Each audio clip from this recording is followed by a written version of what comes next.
যে আন্দোলন করছে বা যে সংস্কারের কথা বলছে বিরোধী দল তাদের মতো করে করছে, তো আমরা তো আমাদের মতো করেই বলবো।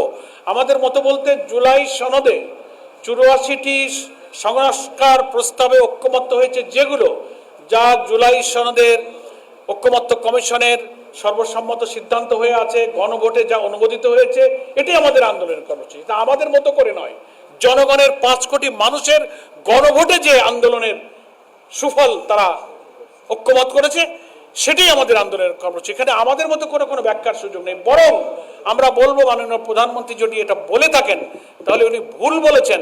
বরং ওনারা যে ব্যাখ্যা দিচ্ছেন জুলাই সনদ আর সংস্কারের, সেটা হচ্ছে গণভোটের রায়ের বিপরীত, গণভোটের চেতনা, গণভোটের ফলাফলের বাইরে ওনারা ব্যাখ্যা দিচ্ছেন। এটার সাথে জনগণের জনমতের কোনো সম্পর্ক নেই। সেকেন্ড আর একটা কি প্রশ্ন আমার সাংবাদিক বন্ধু? না, একটু ওই যে আমাকে যেটা প্রশ্ন করলো, এই আন্দোলনকে ওনারা জনগণকে সাথে নিয়ে মোকাবেলা করবেন। তো ঠিক আছে, অসুবিধা নেই। গণতান্ত্রিক দেশে পার্লামেন্টারি সিস্টেম অফ পলিটিক্স এবং ডেমোক্রেসিতে নিয়মতান্ত্রিক গঠনমূলক দেশের জন্য আন্দোলন বিরোধী দল তো করবে, কিন্তু সরকারি দল এটাকে মোকাবেলা করার যে ভাষা, আমরা ফ্যাসিবাদী রাজনৈতিক শক্তির সেই ভাষার প্রতিধ্বনি বা প্রতিচ্ছবি বা সেই সুর বা সেই কণ্ঠ তাদের কাছ থেকে কিন্তু শুনতে পাচ্ছি।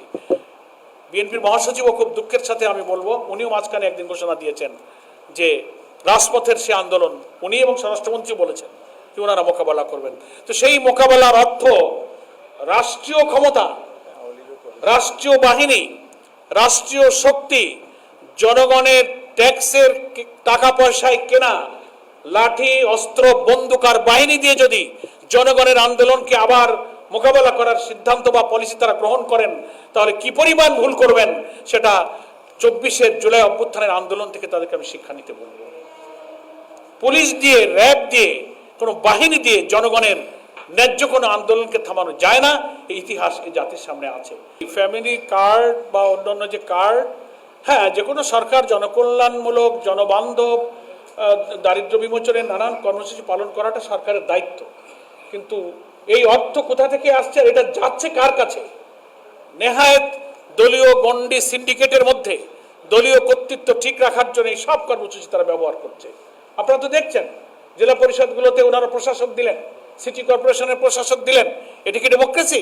পরিষ্কার বাংলাদেশের সংবিধানে বলা আছে, স্থানীয় সরকারের প্রতিটি স্তরে নির্বাচিত জনপ্রতিনিধিরাই দায়িত্ব পালন করবে। ঠিক আছে, আপনি ইলেক্টেড গভর্নমেন্ট, আপনি এসেছেন, আপনি ইলেকশন দিয়ে দেন, ওখানে তো প্রশাসক ছিলই, তা আপনি ওই প্রশাসক বদল করে আরেকটা দিলেন কেন? এবং দিলেন তাও সবকটা দেখে আপনার দলের লোক দিলেন। সবার আগে বাংলাদেশ, এতগুলো বিরোধী দল, এতগুলো জেলা পরিষদ, সিটি কর্পোরেশনে আপনি প্রশাসক নিতে গিয়ে বিএনপি ছাড়া আর কোনো দলের লোক খুঁজে পেলেন না। What kinds of democracy?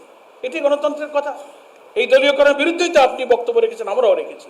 সেজন্য এই কার্ড, নিয়োগ এবং সামনে আমরা যে সমস্ত নির্বাচনের দাবি করছি, গণভোটের গণরায় বাস্তবায়ন করে সংবিধানে প্রধানমন্ত্রী, রাষ্ট্রপতি, সাংবিধানিক বিভিন্ন কনস্টিটিউশন পোস্টের ক্ষমতার নিয়ন্ত্রণের চাবিকাঠি যদি জনগণের হাতে না যায়, তো কোনো নির্বাচন এবং জনগণের কোনো স্বার্থ কখনো নিরপেক্ষভাবে বণ্টিত হবে না। সেজন্য এই আন্দোলনকে সফল করতে হবে।